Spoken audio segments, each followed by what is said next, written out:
Hello everyone, I'm Bruffy1322 and this video will showcase the fastest cars in the GTA 5 Industrial Vehicles class, organised by overall lap time with the top speed of each vehicle also shown in order to identify any outliers. All 11 industrial class vehicles have been put through their paces on my testing track and top speed run, and check out the intro video to this series as it likely answers any questions you may have about this testing. Be sure to subscribe to stay up to date on future testing of new vehicles added to GTA 5 and beyond, and check out all of the classes in the playlist. This video is brought to you by the join page of my website. If you want more info on how to join races or other events we do on streams, head to bruffy.com/join. And obviously in 11th and last place for the class, we start with the Dozer, which still remains the slowest vehicle in the entire game. Just like with the lawnmower from the utility class, which is the second slowest vehicle in the game, it's quicker to get out and run if you're in the Dozer, although the Dozer does take that to new heights since it's over 2 minutes per lap slower than even the lawnmower. Next up, we've got three vehicles that are actually relatively close for lap time, surprisingly given they're so different, and for top speed as well. And they would probably actually give an interesting race if we could race them together, although probably avoiding crashes would be more important than outright speed really, with the Cutter in 10th place, the Dock Handler in 9th place, and the Big Old Dump in 8th place. Now, while these three aren't as slow as the Air Tug and the Tractor from the utility vehicles class, they are still some of the slowest land vehicles in the game, probably as you'd expect from big bulky industrial machines. Now, I did have to get a little bit creative with getting the lap time for one part of the dump lap and specifically quite a bit of the dock handler lap, but I'm pretty confident with the lap times that I'm reporting here. They are accurate to the speeds that they have around the track and the speeds that they would be able to get as long as you're not crashing. From 7th place onwards, we're back into the usual 1 minute 40 range that we're used to seeing from some of the slower but still somewhat normal vehicles in the game. Things like the camper vans, utility trucks and big rigs, they all fall into a similar lap time range and the vehicles here are no different. We've got two variants of the tipper first up, with the 3-axle variant having a higher top speed but worse lap time due to being a lot less nimble because of that extra set of wheels at the back. In fact, the 2-axle variant of the tipper is actually one of the better handling vehicles in this set. It's just a shame that it's the worst of the top 7 when it comes to top speed. So as we come on to the top 5, and we've got here pretty quick really considering it's such a small class, we've got two versions of the mixer coming up as well, with the 4-axle variant in 5th place for the class. In case it's not obvious, because it wasn't to me all those years ago when I was first trying to see the difference between the two mixers, the 4th axle is the one that's on top of the vehicle at the back, and it certainly shifts the weight in an undesirable direction to make it slower than the other mixer, which we'll see quite soon.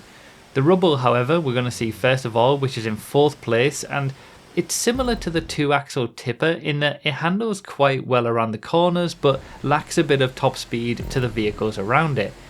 I know it's a little weird to be saying a vehicle as big and bulky as this is handling quite well, but you know, it's all relative to the things around it. Sure, a sports car will corner better, but the rubble is pretty good for the class. And despite that low top speed that it has, it would nevertheless provide, I think, an interesting race with the 3-axle mixer, which is in 3rd place and just 3/10 ahead of it for lap time, if only we could use these vehicles for regular races altogether. The 3-axle mixer is a little faster than the 4-axle variant for top speed and much nicer in the corners due to having a better balance with not having that extra axle shifting the weight rearward. We still haven't broken that 1 minute 40 second barrier though, and we're already up to 3rd place, which certainly makes the industrial class the slowest on average out of all mainline classes in the game. We will break that barrier now though, as we see the flatbed in 2nd place, but we're only jumping to a 1 minute 36 second lap time. However, in such a slow and small class, that is good enough for being just off the top spot. The flatbed struggles a bit for top speed, but has easily the best grip of anything that we've seen so far, and honestly takes the corners at quite unexpected speeds for something that's so big and long. It's kind of similar to the Pounder Custom from the commercial class in that regard. But our number one vehicle is of course the Guardian.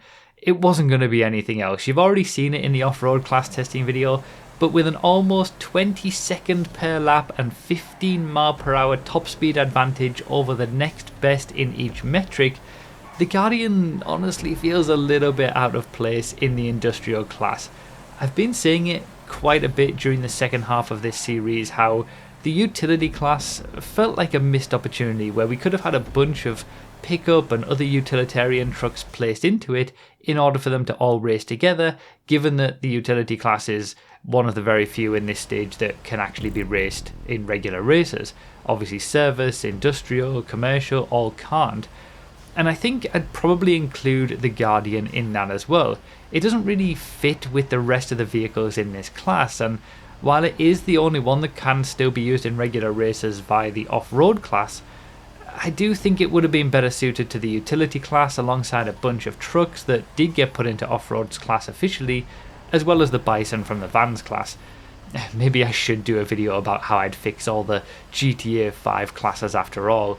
It would be quite long I think, but it might be an interesting one to see what we could have had if we'd had a bit of oversight on these classes. But alas, the only fully upgradable, regularly raceable and garageable vehicle in the class is the fastest, as you might expect.